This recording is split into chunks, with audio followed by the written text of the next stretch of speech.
বলে তা বললেন, ভক্তি কাকে বলে?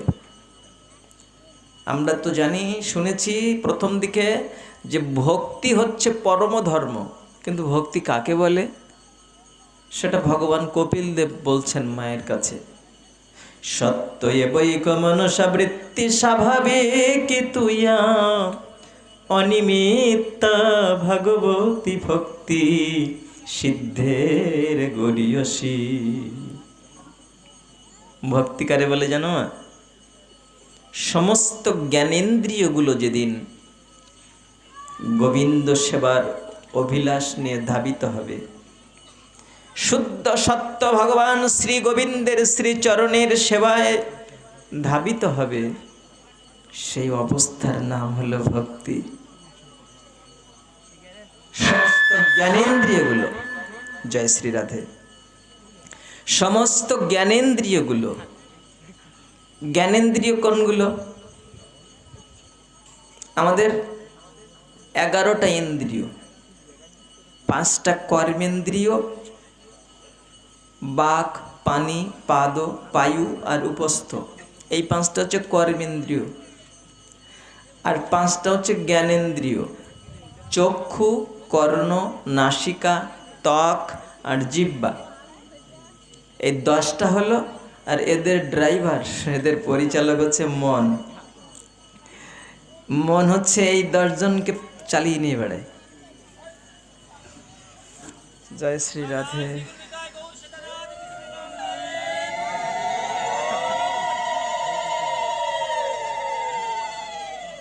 তাহলে 11 ইন্দ্রিয় হচ্ছে মন।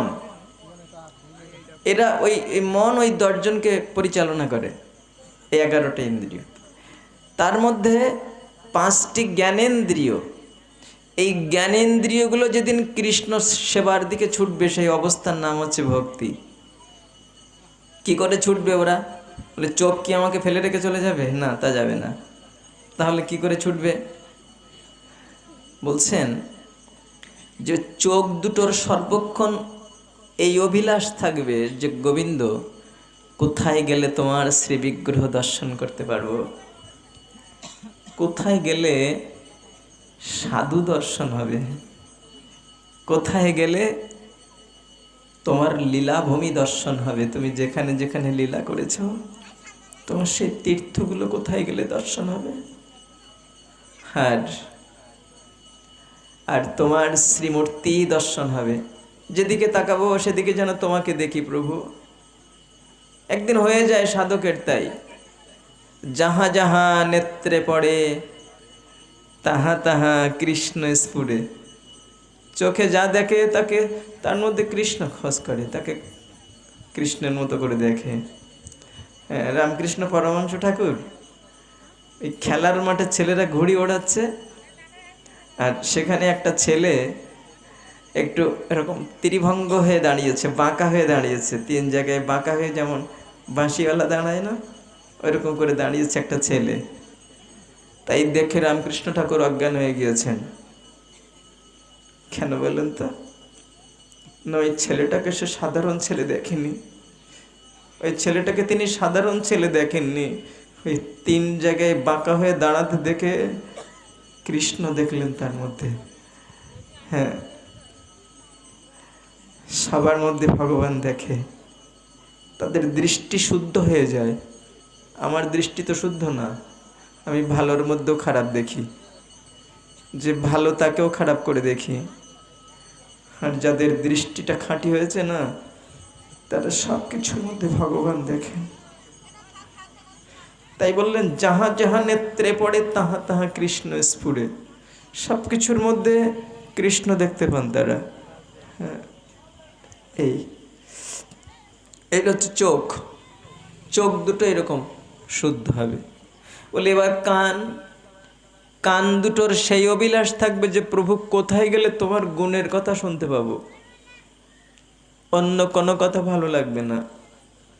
কেউ নিন্দা করবে, সমালোচনা করবে, নানান প্রকারের গল্প গুজব করবে, সেটা একটু শুনতে ইচ্ছে করবে না।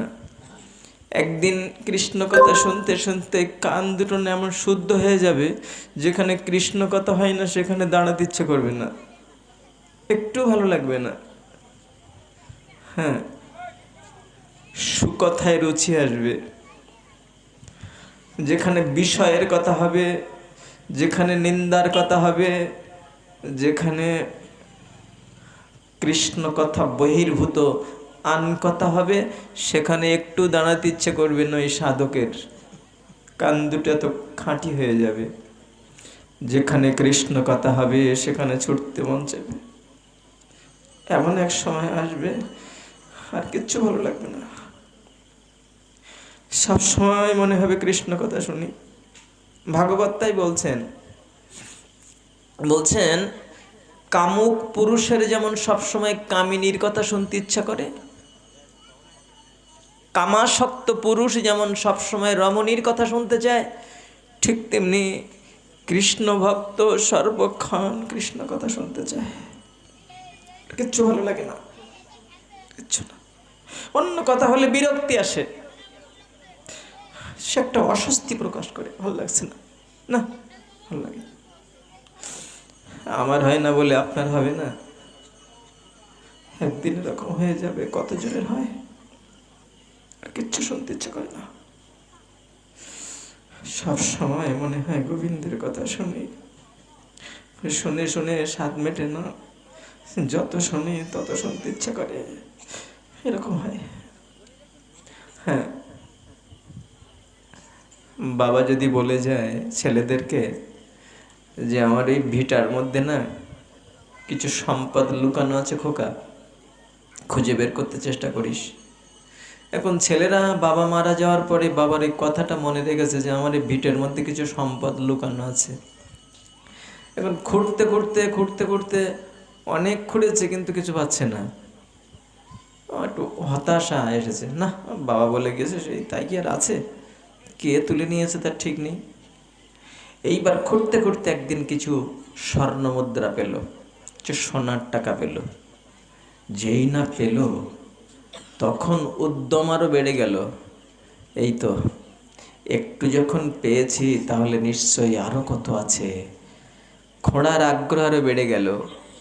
বলে কৃষ্ণ ভক্তেরও ঠিক এমন হয়, কৃষ্ণ কথা শুনতে শুনতে যখন একটু ভালো লাগে, যখন হৃদয়ের জ্বালা জুড়িয়ে যায়, তখন মনে হয় না জানি আরো কত অমৃত রয়েছে এই কৃষ্ণ কথার মধ্যে।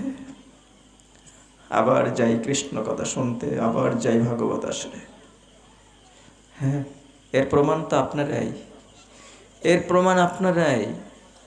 একই কথা, একই জিনিস কতবার শুনছেন। এর মধ্যে কতজন রয়েছে আমাদের সপ্তাহ পাঠে, প্রায় সেই প্রথম থেকে, সেই আশ্বিন মাস থেকে সপ্তাহ পাঠ হচ্ছে, প্রায় পাঠেই যারা অংশগ্রহণ করে থাকেন আবার তারা এখানেও আসছেন।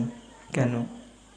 একই কথা তো, ওই ধ্রুবের কথা, ওই প্রহ্লাদের কথা, ওই ভীষ্মের নির্জনের কথা, ওই কপিল দেবের কথা, একই কথা তো।